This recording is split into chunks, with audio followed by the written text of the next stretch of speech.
This is Lee Reed. You're watching Eddie G TV. Alright, yo, Eddie G TV. Eddie G TV. You're watching Eddie G TV. Eddie G TV. You're not tuned into Eddie G TV. Eddie G TV. You're tuned into Eddie G TV. You don't fuck with Eddie G TV. Get the fuck out of here. Okay! Okay, Lee Reed, it's been a bit since our last interview, about 2 years, so what's been new? 2 years. Well, I put out a record in 2015. The Butcher, the Banker, the Bitumen Tanker. Toured that around a bit. Went down east and around Ontario. Did well on college radio. Came in as the number 6 record of 2015 on the campus charts for all of Canada, which is sort of the best I've ever done charting wise. Yeah. Got to tour it around a bit, got to go, we went out west this year, haven't done that in a few years. This past fall we went 2 weeks out to Vancouver and back, me and Mother Tarika and Rack 1. And that was dope. Yeah, that's about it. Played a lot of shows. That's about it. I've been writing a new record. Yeah, probably track that maybe this winter. Okay, so as far as now, like, what do you got coming up new?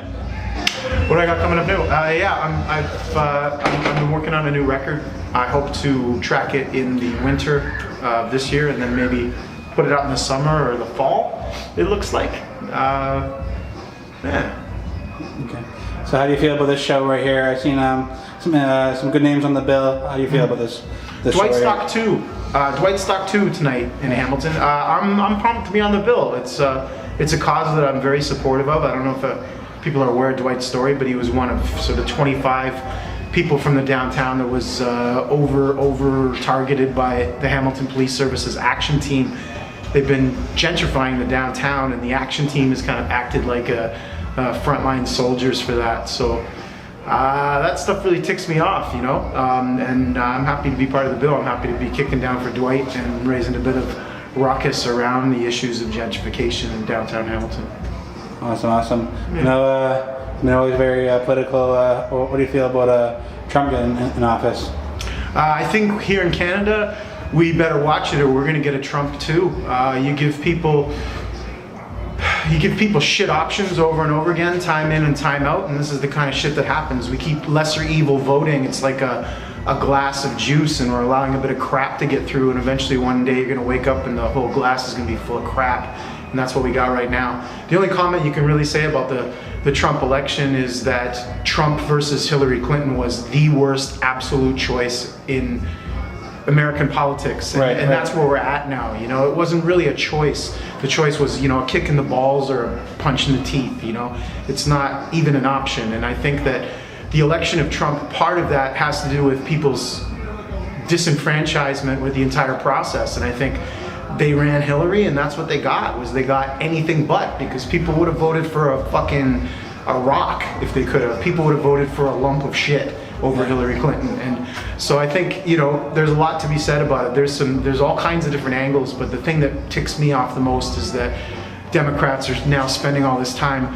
trying to blame the entire situation on the Russian hackers or, you know, whatever. No, the reason is that you gave people shit options, and they're gonna choose shit when you offer them, you know, nothing to choose from. And I think what we can learn from that here in Canada is you got Justin Trudeau in power. He's got a nice Hyder Raven tattoo on his arm and a nice hairdo, but the dude hasn't done a single different thing than Harper. He's approved more pipelines. He's put more people in prison for marijuana. He's a fucking sellout, and he's gonna produce the same situation in Canada, being told time in and time out that Trudeau's good for us, that Trudeau's making changes when he isn't, is going to produce a Donald Trump here in Canada. You watch. Now, you said the medical marijuana and the legalizing of marijuana. Do you think, like he said he's going to do it, but like, do you think it's like, on what degree do you think it's going to be at? I think he'll do it as soon as he figures out a way that he can have his pals corner the market on it. And I think what he's finding is that's going to be way more complicated than anybody realized, because this is a market that's existed for, you know, decades and decades without any kind of intervention. And it's not the sort of thing that you can step into the middle of and produce a higher quality product or something. You're going to be competing with the best growers in the world. You're going to be competing with the best distribution systems in the world. And you know, that's the problem, is they haven't figured out how they can get their greedy mitts all over it. They don't care whether marijuana is legal, they want to make cash off it. Because once they figure out how to do that with alcohol, they've done that with alcohol. You know, I think alcohol is worse than marijuana, personally. But yeah, I think as soon as they figure out that market, they'll pass. But I don't think it'll be the same kind of game. I think it'll be overpriced. Definitely. Yeah, I don't really know how that will play out. Like I say, the marijuana market is so entrenched in this country. Like, if somebody's going to put out a product to compete with what we have here, then I don't think that they'll get away with it being much more expensive. Those infrastructure will, you know, if you can go and get the stuff for half or 2/3 of the price they could get it from a dispensary off the street, then people are going to continue to buy it off the street. I think that's the problem, is they can't figure out how to monetize marijuana because they're competing with one of the biggest cash crops in Canada. Like, look at BC, it's a bigger export than lumber or hydro, you know, like we're talking tens of billions of dollars. So, you know, that's an infrastructure that's hard to dismantle and put yourself in the middle of. Okay, like all these politicians have things you can probably look at that'll be good. That's how they got in there, and the things that are bad. So, what do you think are the things good and bad about Trudeau? I can't think of anything good about him. Anything good? No. Nothing. No. But the truth is, I couldn't think of anything good about Harper. I couldn't think of anything good about Paul Martin, Jean Chrétien, Kim Campbell, Brian Mulroney, Trudeau Senior, all the way back.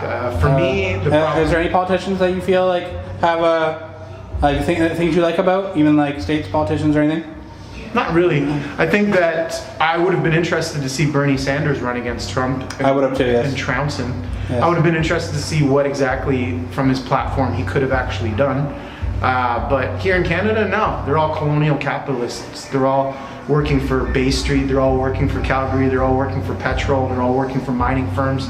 None of them have our interest in mind since Johnny McDonald to present day. They're all a bunch of fucking land thieving pricks. Don't like any of them. I think with Trump, because he's such a businessman, he probably has money and things that he will approve. Like, oh, sure. There's a lot of conflicts of interest. When he gets, yeah, definitely. I think.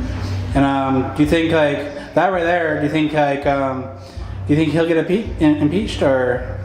Trump? I don't know, to be honest. I guess it depends on how he behaves once he's actually president. You know, right? He gets his inauguration's on the 20th or 27th or whatever. I think he has a lot of things that he'll have to sort out by then, because he does have a lot of conflicts of interest, and there'll be a lot of people paying attention to those. There's a lot of people that are opposed to him, and a lot of well-connected sort of career politicians that really don't like him. So I don't know how to play out in the States. To be honest, I honestly, right up until 2 hours before he won, like I went to bed with him in the lead and thought I'd wake up with Hillary having won. I honestly thought for certain that woman was going to win, you know? And so it's all new to me, you know? I really don't know how it's all going to go down. I don't think Trump thought he was going to win, you know? Like, I honestly, does that guy really want to do that? What did he do before? He sat around and picked his ass and drank and, you know, went out for fancy dinner. He can't do that. He's going to be working 12, 14-hour days, you know? Like, I don't know. I don't think he's ready for it. I don't think he wants to do it, you know? As far as, like, different countries, do you think any country really has, like, their stuff down as far as, like, a good politician, like, anywhere across the world? Like, yeah, I think so. A lot of the Norwegian countries are sort of getting more towards what I would think is a good form of capitalism. To me, the problem isn't really so much all the various types of politics, because all of those types of politics are corrupted by capitalism. So, I mean, there is no communism in China. They're capitalists. There's no communism in Russia. They're capitalists. You know, all these different subsects and groups of types of politics that we have are all really subservient to the market. Free trade agreements trump our own laws. You know, if we sign something with NAFTA or with the FTAA or with, you know, CETA or any of those, FIPA or any of those agreements, they actually are higher up the scale than our own laws. So you have situations like in British Columbia, they tried to outlaw a certain gas additive that Suncor used And they're like, okay, yeah, you can outlaw that in British Columbia, but what you need to then do is pay Suncor $18 million a month for the lost revenue of having to fix their gas so that it meets your additive standards. So we're hostage to these agreements. We're hostage to capitalism, and so it doesn't really matter what politician is in power. We are always siphoning our money towards the top, always taking it from the bottom, always allowing people to starve while other people get trillions extra than they probably need, and that's really what it comes down to. Is there's no real proper government on earth, because they would have killed it. They would have gotten rid of it.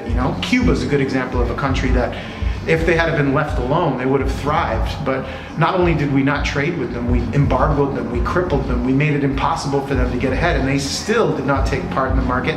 They still managed to feed all their people. They still managed to export more doctors than America does to war-torn countries. They still give more money to places like Rwanda than Canada did, So there are countries that try to do it, but we cripple them, we break them, we make it impossible to have that type of politics. And so I don't really agree with politics in general. I'm an anarchist. I believe in autonomous self-governance. I believe in situations like the Zapatistas in Mexico. Since the late 90s, have been living autonomously in the Oaxaca region. That's what I'm into. I would like to see a return to that sort of governance. Here in Canada, you can see it sometimes with Indigenous governance. There are ways of leading and leadership and leading that I agree with, but a parliament that's run by white people taking resources from everybody else, not into it. Okay, I want to bring this back to rap. Is there any new guys coming up that you're feeling? You've heard over the last little bit? Yeah, I mean, here in Hamilton, I've been really listening to a lot of MA. I'm excited about 2017 for MA. Look into it, EMAY, MA. That homie's doing great things. Trying to think, to be honest, some people that we played with while we were on the road, Kim Mortal from Vancouver, she's really excellent. My homie Kay the Aquanaut from Saskatoon, been listening to his stuff. I really like the Run the Jewels. I love Run the Jewels. Stuff. Yeah, it was really good. I like Vince Staples.